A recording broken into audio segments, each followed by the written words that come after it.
Whoops, I almost dropped my feminist literature.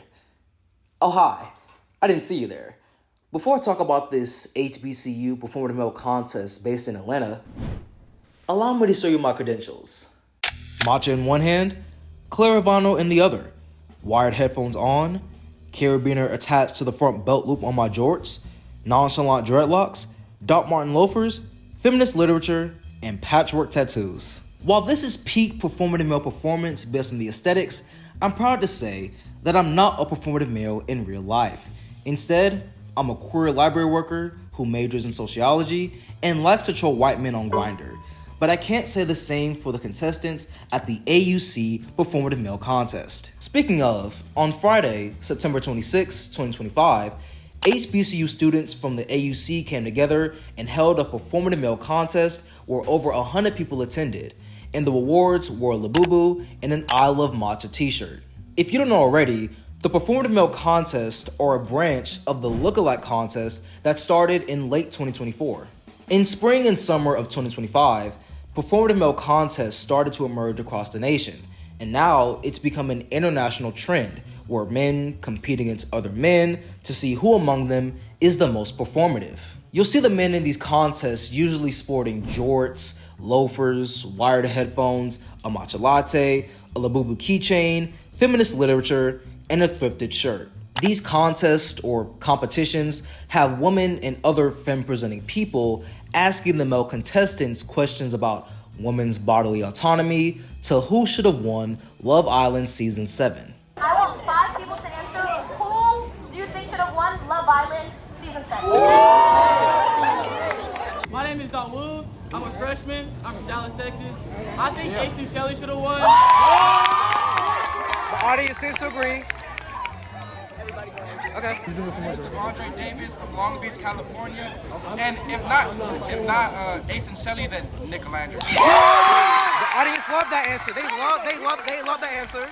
The whole point of these contests is to poke fun at the archetype of men whose entire existence revolves around doing general activities to get with other women. Gender is a performance, and this male archetype puts on a performance to satisfy his sexual desires with women. For example, when a nigga tells you that he reads bell hooks on a first date, there's a 99.99% chance that he's never read bell hooks, and he can't define her imperialist, white supremacist, capitalist patriarchy term that she coined in a single sentence without fumbling. Essentially, he's looking for a thick young lady to pull and has one sure shot way to get you out of them pants: performance, acting, and fronting.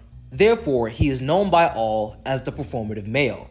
And in the context of the AUC, it seems that we have an abundance of performative men on our campuses. But trust me, I know that not all of us have slept overnight in a Spelman dorm, past visitation hours, and got caught by Spelman police trying to sneak out the morning after. True story, by the way. So here's some more context. The Atlanta University Center, or the AUC, is an umbrella term for the historically black colleges and universities centered around the Vine City and Weston neighborhoods in Atlanta, Georgia.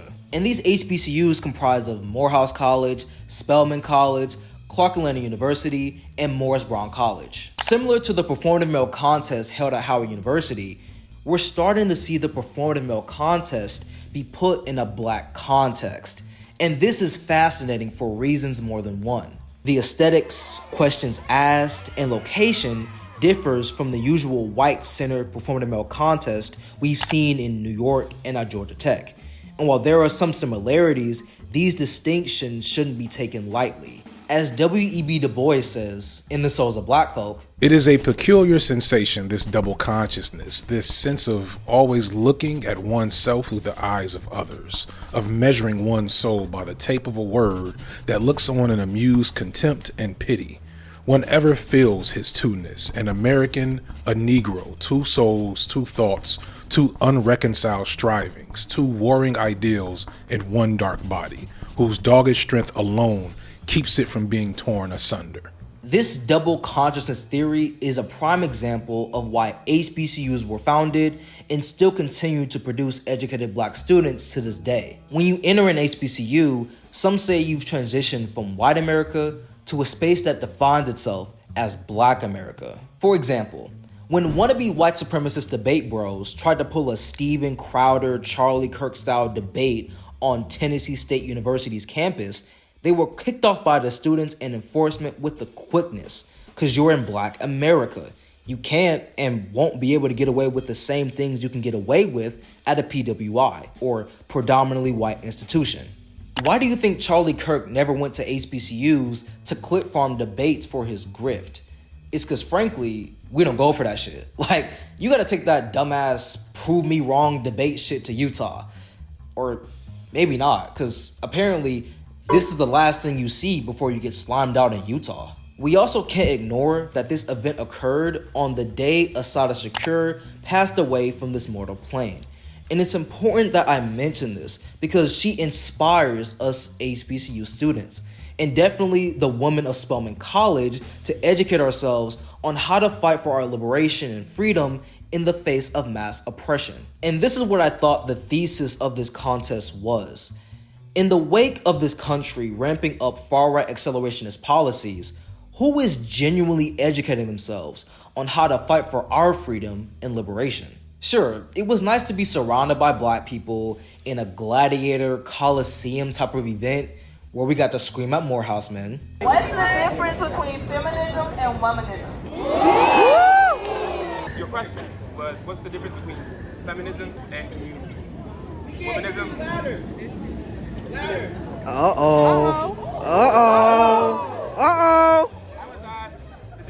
We got beef. Feminism and womanism. And I just have to say that I feel very humbled.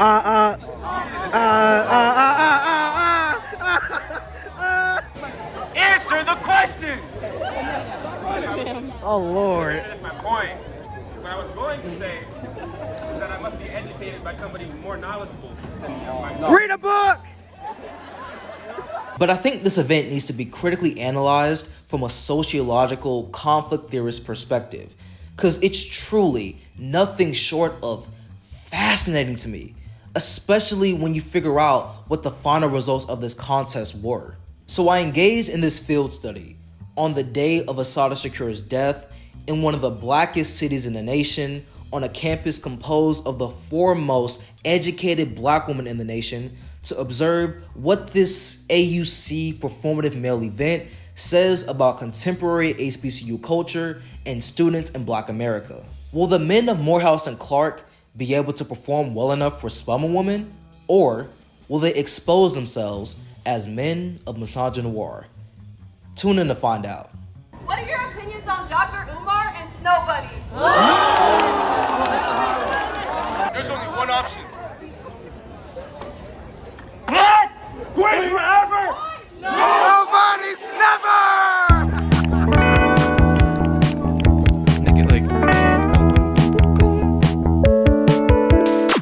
No, I can't prove it, but somehow this is all Spike Lee's fault. Yeah. The AUC Performative Male Contest started at around 3 p.m. And when the contestants lined up, they stated one performative fact about themselves to the audience. One thing about me is I had Mitski in my Spotify rap every year. Good afternoon, y'all. I'm Max Fortune. I'm a sophomore economics major. One performative facts about me. I mean, it's not really performative. It's me. Not only did I have Claro in the top of my Spotify rap, I had Levang and Faye Webster. The contestants were visibly flexing their fits and the items they brought to prove to the audience how performative they are. And to show what this looked like, let's start out with my good friend Zach, who impressed the audience with his performative items. All right. That's my approach.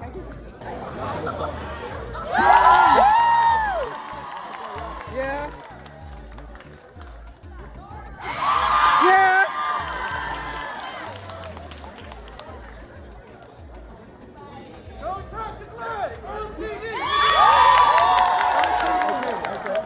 The other contestants decided to be performative through their words and wit, and here's how the audience received it. I was really sad to you. Why? Political and economic After Zach showed off his performative items, I got a chance to interview him and other contestants about how they felt about the event. Zach, you just participated in the AUC Performative Male Contest. How do you think this Performative Male Contest differs from the ones we've seen at GA Tech, Emory? Don't answer, sir. What do you think? Don't answer, sir. Hold on. I'm true to this. I'm new to this. I really live this lifestyle. That's all I can say. I don't know about them G-Tech or GSU niggas, but I was born and bred to this shit. I got 2 moms, nigga. I play, bro. My lungs collapsed.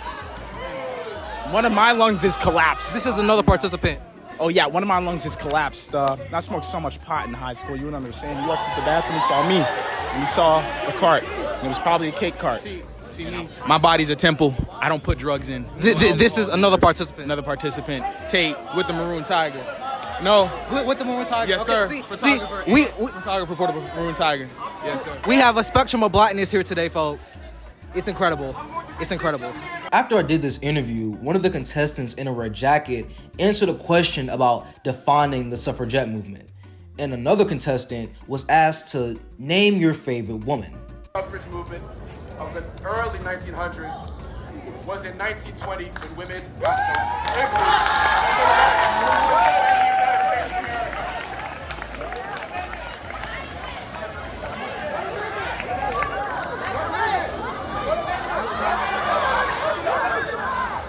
under the 19th Amendment. Name your favorite woman.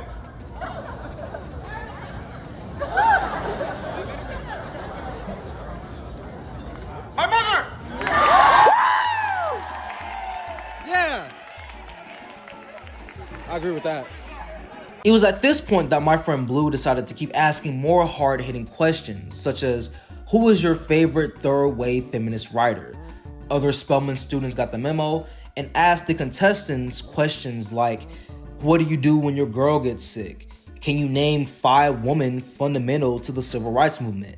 And who was the first female president of Spelman College? Tizo touchdown. Tizo touchdown. Come on. My question is, who do you think is your favorite third wave feminist writer?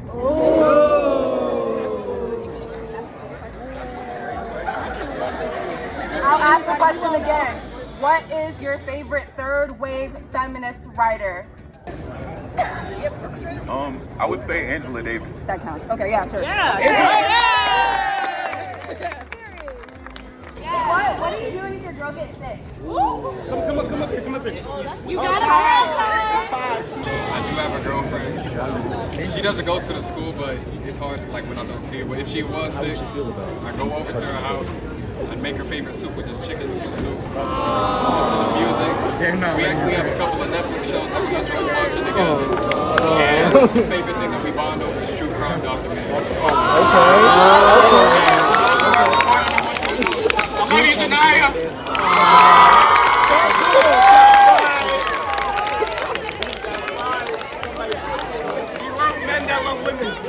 Okay, I'm gonna pick red book, white outfit. What book is that? What book is that, first of all? Who's the author? Okay. Who wrote it? Okay. The author without reading. My question is, can you name 5 women fundamental to the civil rights movement besides Rosa Parks? If you fumble this, The question is, can he? this going on YouTube, twins. Show them perform. Now, besides all the leaders that people know, I would have to give a shout out to the mothers that took care of the children. Nah, that ain't the what? Twin, come on, bro. All the work that they need. Coretta Scott King. Whoa! Where are the tomatoes? The first female president of Spelman College. They all might be cooked. Oh, wait, he got it. He got it? Oh, he got it. Oh, he got it. Actually, I'll do you one better. The first black female president. Senator Betts. And she was the 7th president of Spelman College. All right. Yeah. None of them could do it. But he did it. Shout out to bro. And of course, what would a performative male contest be without someone asking the contestants, what are your thoughts on periods? And what would you do if your girlfriend was on her period? For you, right there. You. What are your thoughts on periods? And what would you do for your girlfriend when she's on her period?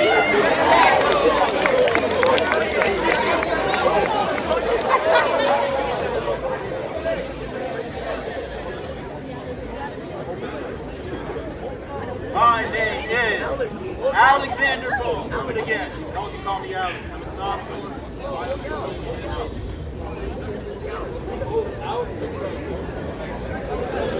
Period. Personally, my heart goes out to all of you. Oh my God. Oh, yeah, boo, To the person who invented periods, I can't believe they like. Oh my God. Oh my God, no, you're not funny, no. The real girlfriend is takes place in a period. Number one, you're a damn eating pad. You ain't a porn pad. That's perfect. Number two, you get some racism, bring it chocolates. I hope. Hey! Get more eating pad. Get a towel, warm water, put on the stomach. That's how you fucking do it. Okay, he did the whole routine. Yeah, he did it. All of y'all to get rid of periods, I die for that. I would die. Yeah, you know what? Okay, the audience agrees. They agree. Yep. Hand up. Hands are up. The hands are up. They agree. While this contest has been very humorous, more Spelman women decided to test that Morehouse education and ask the contestants, in your own words, what is misogynoir and how does it affect black women? In your own words, what is misogynoir and how does it affect black women? Misogynoir specifically affects black women and how they are viewed in society. Exit, keep going, twin. Women are over-sexualized in media. Their hair is not deemed as professional. They're discriminated against, even though black women are the most educated women in this country. Talk shit!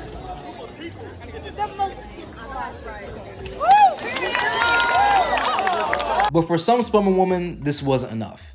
In the intro of this video, I played a clip of one of the contestants fumbling his response when asked, what is the difference between feminism and womanism? Trust and believe, it was very disappointing to hear them butcher this question, and the Spelman audience felt the same way. So they re-asked the question a second time, and here are the results.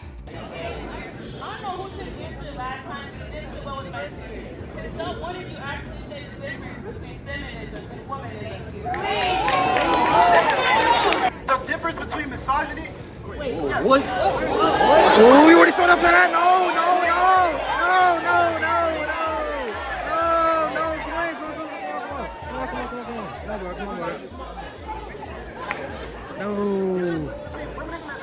Feminism is the fight for equality across for male and female people, and then also and womanism is specifically towards black people and how. The audience ain't liking it. They ain't liking it. Oh, you gotta read some more. Oh, okay. Womanism is distinctly is the way black women specifically have fought against the power structures that affect them not only as women but as black women. Okay, solid. That's solid. That's solid. That's solid. That was solid. That was straight. Yeah. What would you rate that definition? I would go, solid 9 out of 10. Okay, 9. Okay. Yeah. Period. Okay. So, as we can see, some men continue to fumble. But at least one real nigga showed that we can actually retain what we learn on our campus. Shocking, right? And with that, the round 1 cuts for round 2 started to begin.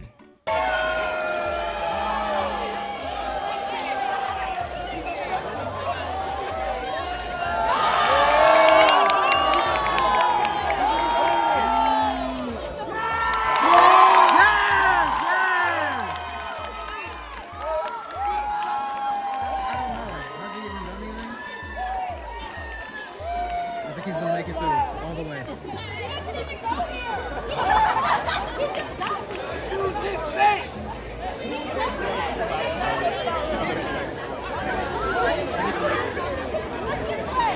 This is so funny.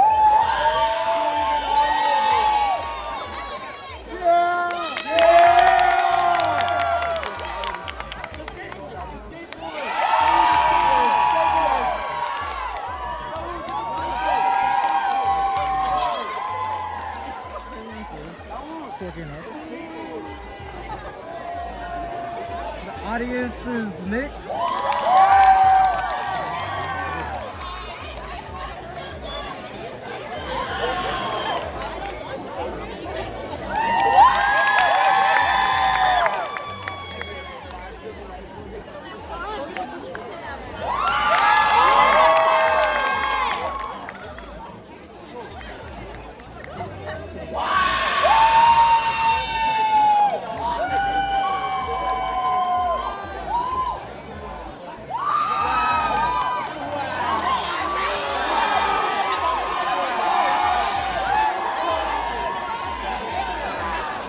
Zach.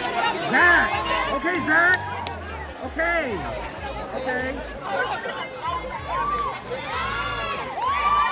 We need everyone to lock in. Truly lock in.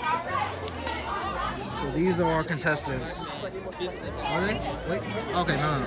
Okay, they're more contestants.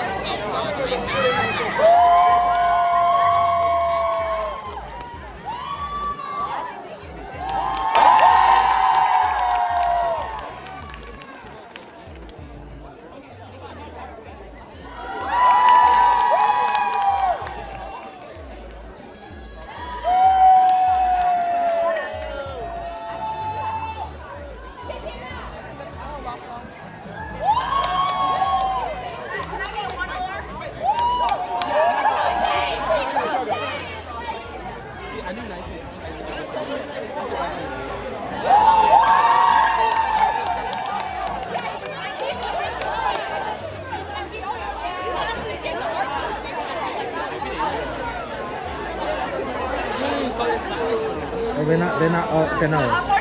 They're not messing with it. We went from 21 contestants to 15.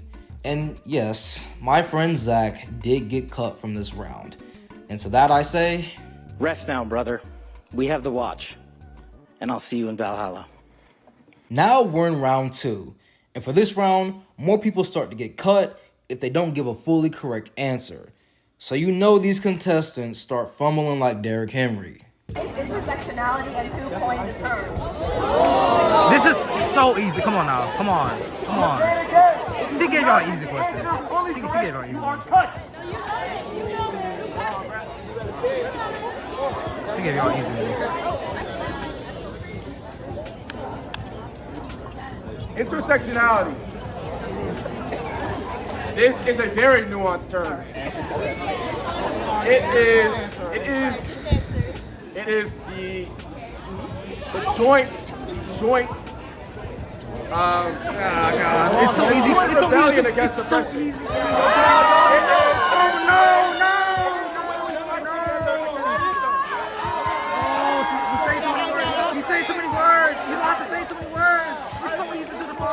After this, the woman of Spelman asked the contestants questions like, what are your top 3 ways to please a woman? Do you think that there's a certain way we should go about hyphenating or taking a man's last name versus a woman's last name? And How would you ask a girl to be your girlfriend? My question is, what are your top 3 ways to please a woman? It goes without saying, I'm sure we all know the first one. You know, some cabeza, right? Alright? Some people like that. Number 3, make their favorite meal. Okay. Do you think there's a certain way to go about hyphenating a last name, taking the man's last name, or taking the woman's last name?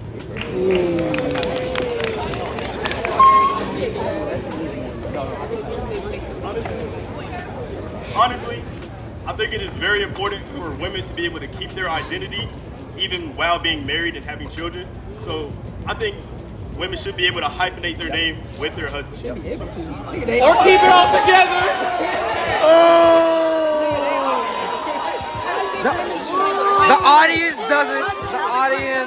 The audience doesn't like it. They don't like it.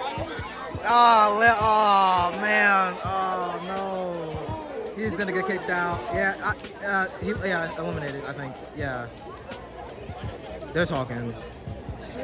He's making sure he understands. He's making sure he gets it. She's trying to do knowledge. He knows he fucked up. Okay. Showing improve. Good work. How would you ask a girl to be your girlfriend? Ooh. First, rose petals to her room. A big poster. This is first fumble. This is like a Derrick Henry fumble right here, guys. This is Derrick. This is not what we see from him. Usually he puts up an all-star performance. This time he didn't do it this time. Oh shoot. He messed up. He fumbled like Derrick Henry, y'all. He fumbled. Yeah, they're not really liking it. They're not receptive.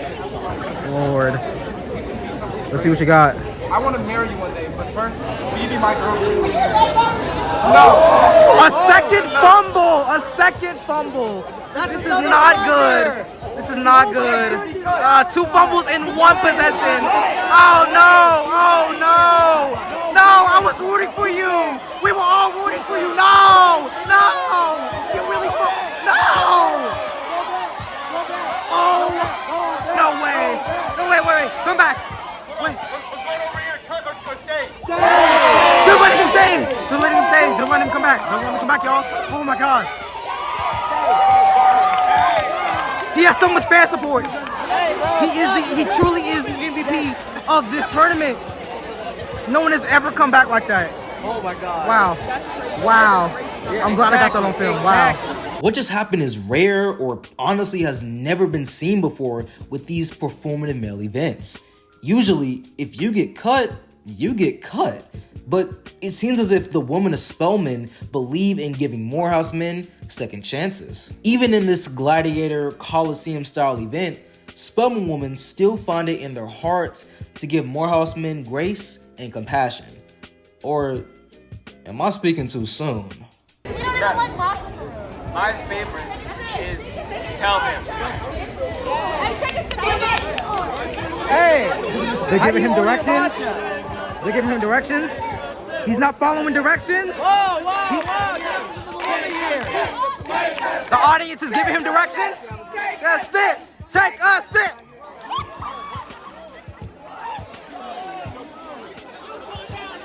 This campus ain't that progressive, twin. They ain't that. Trust me, I know.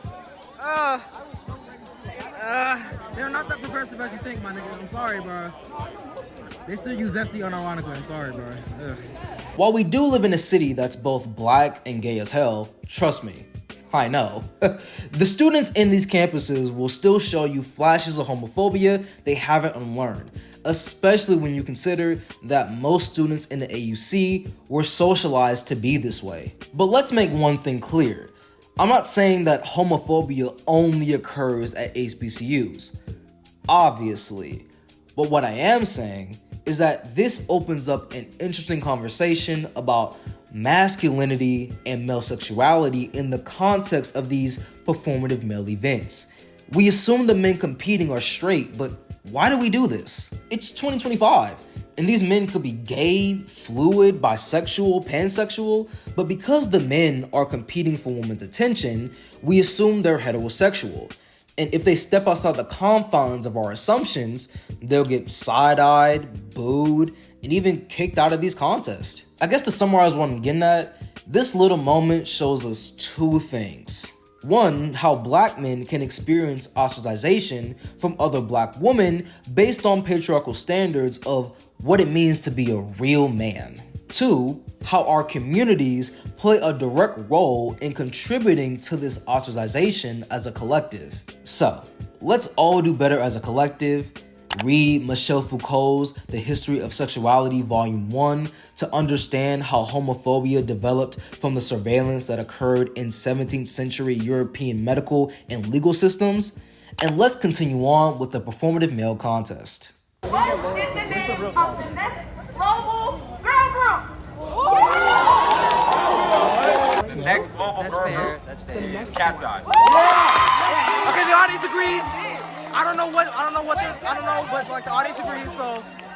She said next, not the next global girl group is Cat's Eye, and I went to high school with Laura. Oh! Dude, okay, wait. That's crazy. Okay, wait. Okay. That's crazy. Okay, that's insane. okay. And you don't flex that more? I mean, I guess he should flex that. I guess the audience.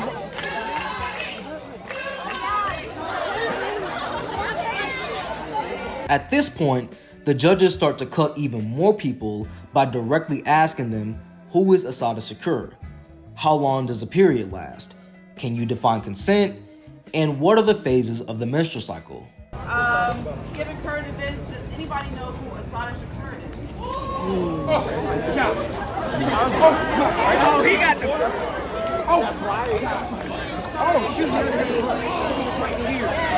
Rest in peace. Rest in peace.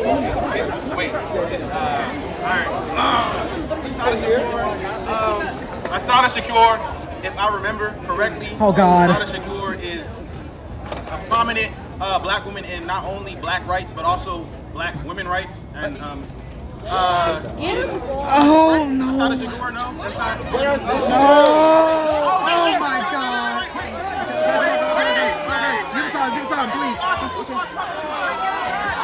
He's arguing too much. You can't fumble that, man. Not on her death day, bro. Not on her death day, bro. Bro, you should have. You had years to read the book. You had years, bro. Her autobiography was out for years. They got it at 5 points. Asada Shakur was a civil rights. Wait, no. She was in the Black Liberation Army. And Okay, she yeah. was arrested in New Jersey, and then she fled to Cuba. How long does the period last? No question, JP. A period lasts anywhere from 3 to 7 days. Oh! Periods are different for everybody, buddy.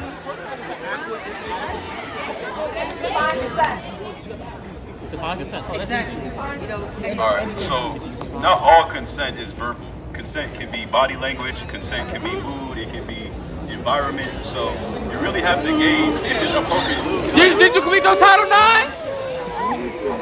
He didn't complete it. He skipped the class, y'all. A woman could say yes, but if she's physically uncomfortable, then that's not consent. Okay, there we go. What are the phases of the menstrual cycle?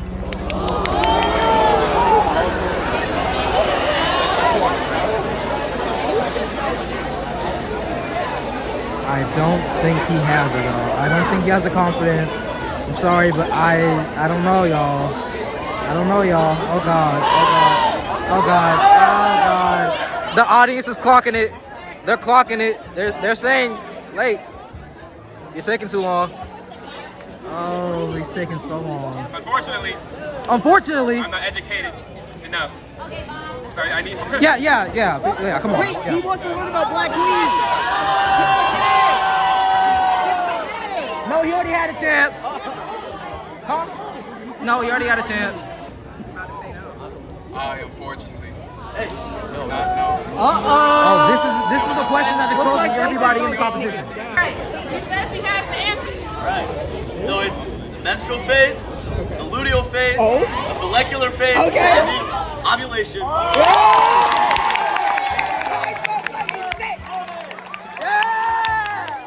Okay, he is in the lead. Now this is interesting because he doesn't seem to be of black descent, but has overtaken the crowd with his answer.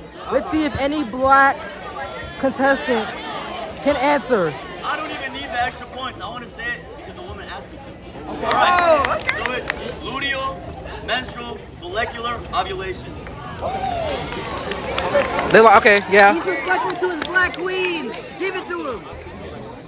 Now, I think it'd be foolish to ignore the fact that a non-black Hispanic man was able to answer this question with confidence, whereas the other black men around him could not. This not only speaks to the severe lack of education we have about women's anatomy as black men, but it also shows why we must be better. Cause I'm not gonna lie, watching that clip again made me realize how truly out bad we went in that moment.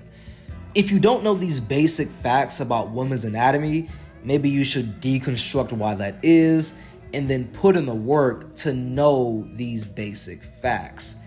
Anyways, back to the contest. The question was? Who's your favorite celebrity crush? Okay, who's your favorite celebrity crush? About the answer. So they don't want to hear all black women.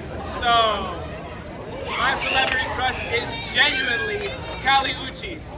I mean, yeah, I love Cali, but this is not the audience to pull that. They want to hear a black woman. I'm sorry, but this is not. That was not the answer. That was not the answer. That was not the answer. And see, this is what I was talking about when I said that when you put the performative male contest in a black context, there will be distinctions and differences you just can't ignore. If he said that response at the performative male contest that occurred in New York or Georgia Tech, he'd probably get a resounding applause. But he's speaking to a majority black female audience, and that's not the answer they wanted to hear, just straight up. By the way, one of the contestants did give an answer that this specific audience was looking for. And yes, it was Megan Thee Stallion, as it always should be. As the numbers started to dwindle down, there were only 4 contestants left, and the judges decided that the contestants were gonna literally, instead of figuratively, perform in front of the audience. No. Okay, yeah. Okay, the audience is supporting it.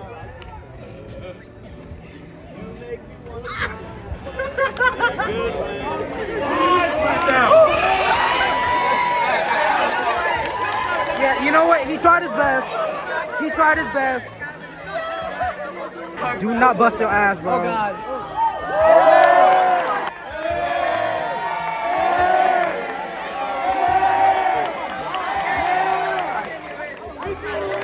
Sure. I'm hating, but...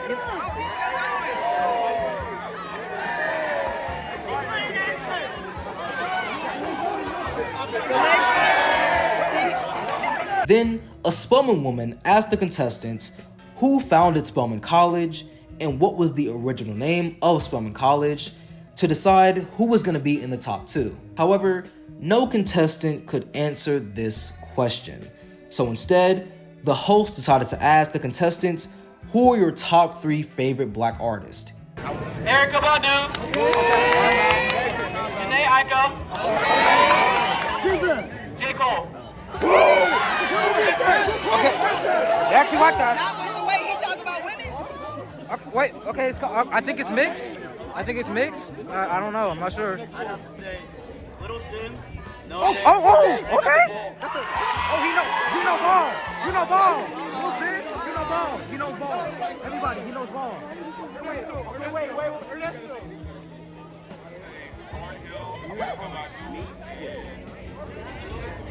Frank Ocean. Okay.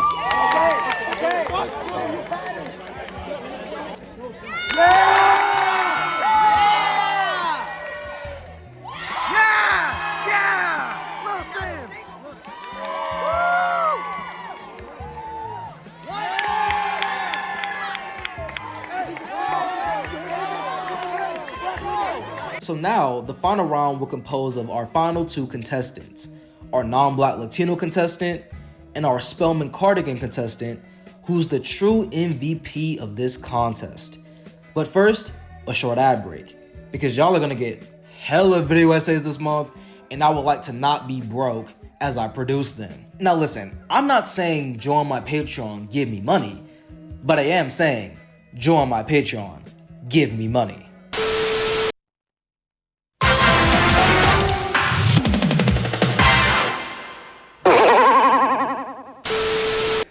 Now go ahead and send me money, yeah! Money, cash. Bro, they need to put cocaine back in fucking Coca-Cola cans. And hear me out.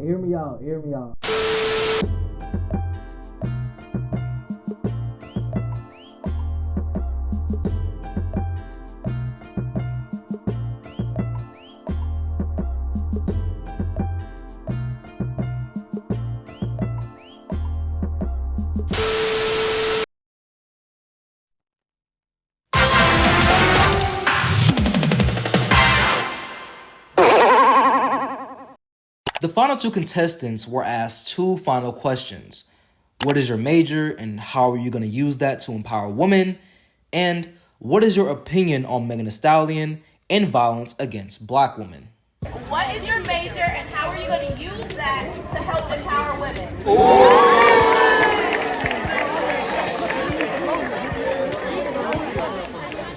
So I am actually in the process of becoming a CTEMS major. If you didn't know, you can't start the program until your second semester of your sophomore year. Yeah. With that being said, I hope to be able to use my skills in filmmaking to tell the untold stories similar to those of my mom who raised me by herself as an immigrant alone in this country. Absolutely, twin.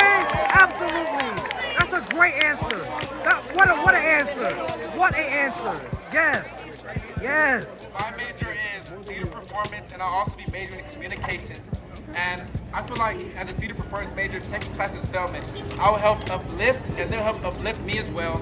I want to act in the untold stories of my people, telling the story of our people, and also as a communications major, I want to also bridge the gap between feminism, men, masculinity, and I want to just bridge that gap. This might be the turn that does it. We already talked about feminism versus womanism. Our MVP might have faltered here. He might have faltered at the last minute. At the last minute, he might have fumbled this. The judges are debilitating. What is your opinion on Megan Thee Stallion? Yes! Sorry. Violence against Black women.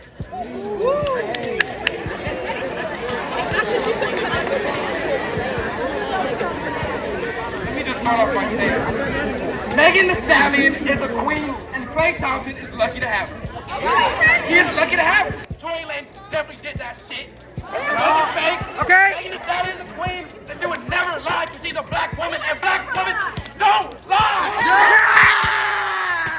Yeah! That's my MVP right there. That's my MVP. That's all I have to say. Okay. Black women are queens, and they are the future of America and the whole entire world. Not only is she a female artist, pushing the boundaries of female art and art in general, she went back to school, got her degree, proved to everyone that there is no such thing as this angry Black woman. Oh my God, he's spitting. He's spitting. Okay, the audience likes it. I wish it would have kept going. After this, the host told the audience to vote for the winner. And in a wild turn of events, When I put my hand over them, I need everybody to be involved. Who are we voting for, guys? Okay, yeah. They're messing with the MVP. They like it. The sun is shining. The winner is gonna get decided.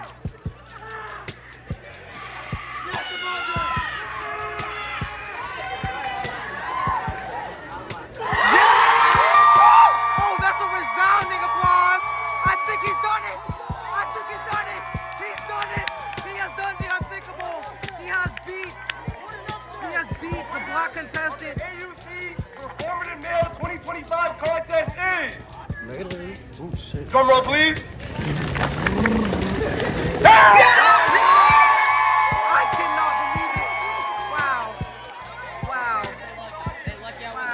Our non-black Hispanic Morehouse brother won the AUC Performative Male Contest. After he won the event, I immediately went up to the winner and asked him about the racialized implications of being a non-black person winning this majorly black performative male contest. Unfortunately, that audio file got corrupted.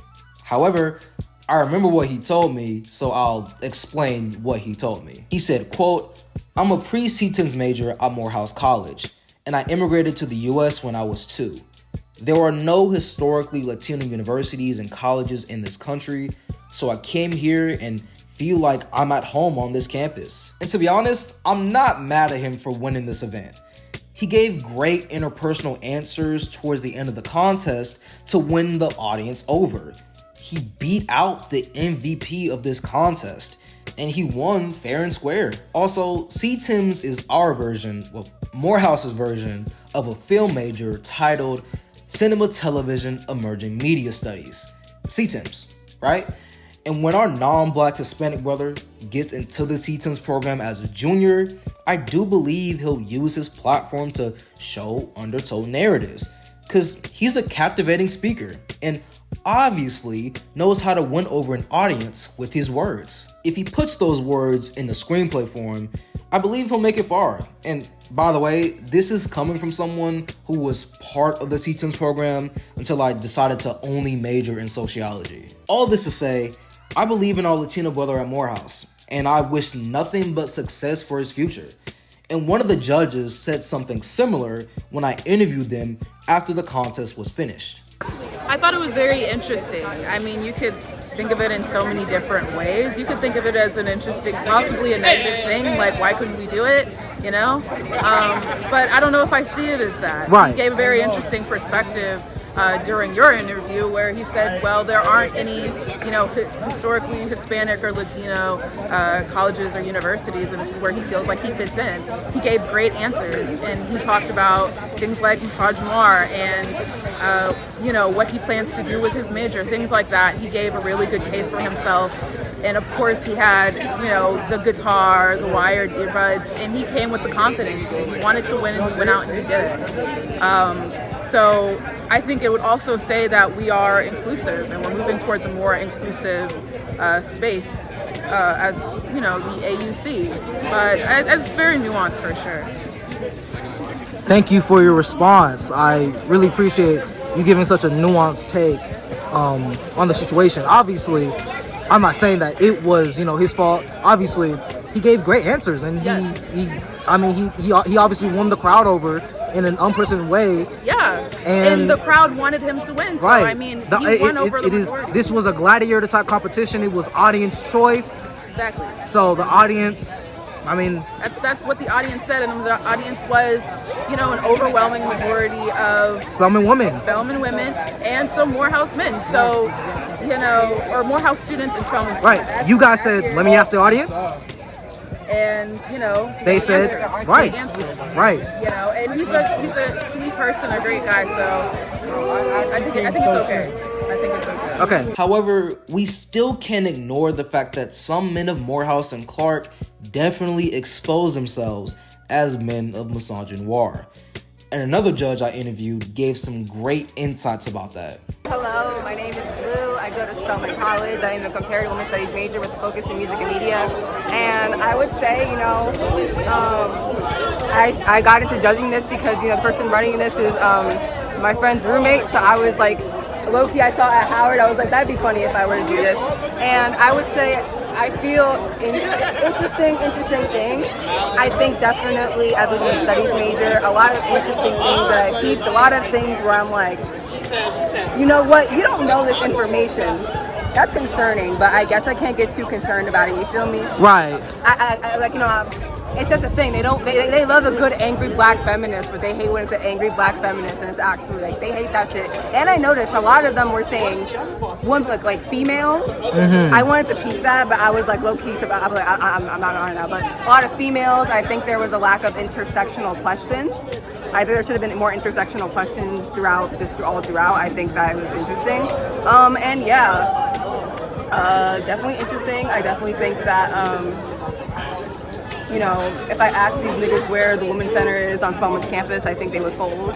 Right. Like how do you feel about them not being able to answer who created intersectionality, define it? How do you feel about them not being able to define these things? These very simple, understand concepts. It's key. Like it's terms that like everybody knows it. Like I mean, I it's secondhand nature to me, bro. Like I'm watching fucking The Urgency of Intersectionality by the TED Talk that Kimberly Crenshaw did for the 5th fucking time throughout my entire college career for another class. And I'm like, these niggas don't know it. And these niggas throwing around the word misogynoir. Do they know that misogynoir was invented by Moya Bailey, a Spelman graduate? They probably don't. Clock it. But I'm like, you know, it's an internet meme, so it's an internet meme, so I'm like, all right, we're going by those standards. But, you know, I'm like very interested in the fact that, you know, a lot of people didn't know a lot of stuff, especially as Morehouse men. I think especially just not knowing who the first, it took them a minute to answer who the first black woman president of Spelman was. It took them a minute to get that, which is kind of crazy. So, because I know the fucking first, Benjamin Mays, right? Was it Benjamin Mays of Morehouse, the first black president of Morehouse, or John Hope? No, John. It's either John Hope or he was white passing. Oh. Right, yeah. It was either John Hope, one of them niggas, but at least I can name them where I can guess. Yeah, at least you have an guess. idea. So yeah, that's my opinion of it. Read Assata Shakur is not fucking Tupac's mother. Right, I don't know why someone said that. that. I don't know why someone she said is that. Her it was like a godmother, right? Or auntie? They were definitely family in some way, but they were. It wasn't the mother. Tupac's mother passed away in 2009 or 2016, one of those 2 years. I know that. He has done extensive research on Assata Shakur, and that was noticeable. So yeah, but that's my opinion. With it being today. Right. Exactly. So those are my opinions. Yeah. Thank you for the interview. We appreciate it. So that was the full AUC Performative Male contest. It was very funny, very entertaining, and exposed the internalized biases we carry as HBCU students in contemporary Black America. There's still a lot of work that needs to be done in regards to de-learning these internalized biases, especially when we're talking about women's anatomy and combating anti-intellectualism, so we can genuinely achieve the liberation of our people. Maybe Morehouse College should implement an African Diaspora in the World, or ADW course, similar to Spelman College, where, yeah, you're memorizing a map of Africa, but you're also reading Paulo Freire's Pedagogy of the Oppressed as a freshman. To be fair, Morehouse does have African Diaspora courses that freshmen are required to take, but they aren't similar to Spelman's ADW course. And as we've seen with this Performative Male contest, maybe we should consider changing that. By the way, if you're a Morehouse student or alum watching this video and think that Crown Forum can help out with this deficit of knowledge, it won't. Because Crown Forum is literally just Morehouse's version of TED Talks that I definitely don't skip and attend every Thursday on time. All this to say, this event exposed some negative things about Morehouse men, for sure. But it also exposed how fun HBCUs can be and why we should come together like this more often. But the next time we come together, let's consider doing it as we all drink our matchas while genuinely reading feminist literature, so we can act on principle instead of performing on patriarchal standards.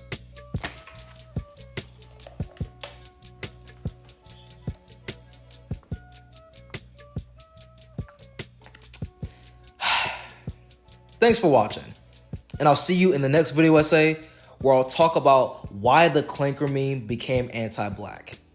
Peace out. And read a book. That was crazy. I was about to bring a female condom. I'm crying. Nah, cause nigga, Wet beat was low key. Yeah, no, that was wild. Absolutely. Yeah, nigga, you was tweaking, but why did you bring a plan B to this debate? Why? I was like, it was a split second. I was like, I mean, I think it's very performative of you to have Plan B on. Exactly. Right. Actually, it's not too bad. I think York was really good. That was really good. bro. Matter of fact, stop it. Okay, we have incense. We have Dragon's Blood. I love this brand. By the way, this is all going in the video, Slim. I hope you know this. I'm not done though. Okay. Show ups. Okay. Oh wow. Okay. We have We have the small literature.